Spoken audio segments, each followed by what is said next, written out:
Baik, yang pertama, Orde Lama.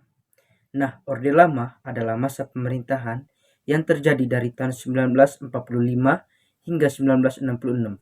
Pada masa itu dikenal juga sebagai masa pemerintahan Soekarno, karena dalam kurun waktu itu hanya ada satu presiden. Masa ini, presiden dan legislatif memiliki hubungan saling kontrol atau disebut checks and balance.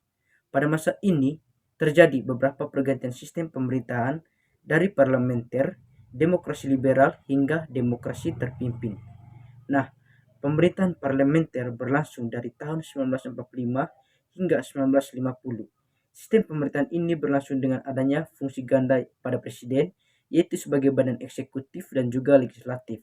Lalu, sistem pemerintahan berubah ke sistem liberal pada tahun 1950 hingga 1959.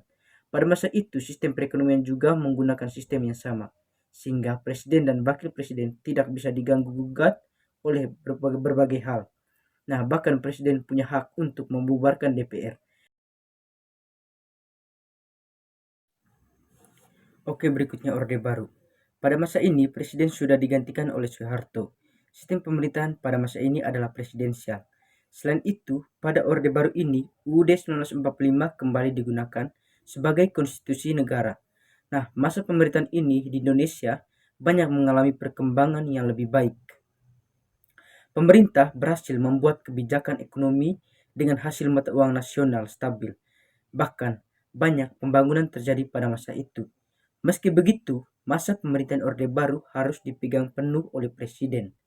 Hal itu juga yang menyebabkan runtuhnya era Orde Baru hingga terjadinya krisis moneter.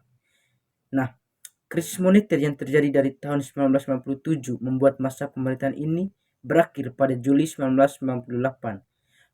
Mundurnya Soeharto sebagai presiden saat itu memunculkan era yang disebut era reformasi.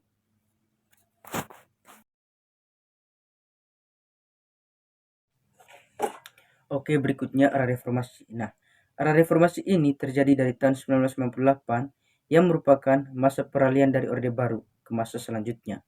Pada masa transisi ini, kehidupan berdemokrasi mulai dilakukan oleh pemerintah dan juga masyarakat.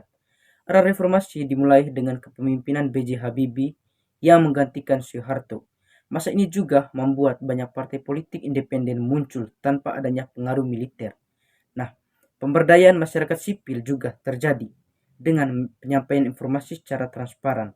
Bahkan pada masa ini, pemilihan secara langsung mulai dilakukan untuk presiden dan juga wakil presiden, kepala daerah hingga anggota DPR. Nah, pemilihan umum pertama kali pun dilakukan pada tahun 2004 dan terus berlangsung hingga saat ini. Itu penjelasan dari 3 masa pemerintahan di Indonesia yang tentu sangat berbeda.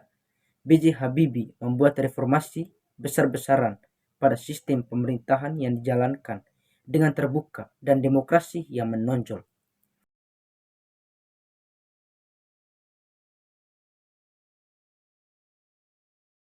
Saya memutuskan untuk menyatakan berhenti dari jabatan saya sebagai Presiden Republik Indonesia terhitung sejak saya bacakan pernyataan ini pada hari ini, Kamis 21 Mei 1998.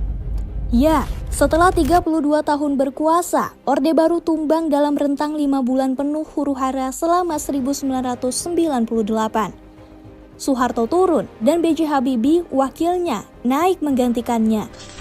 Reformasi lalu menjadi penanda bergantinya Indonesia ke arah yang lebih demokratis.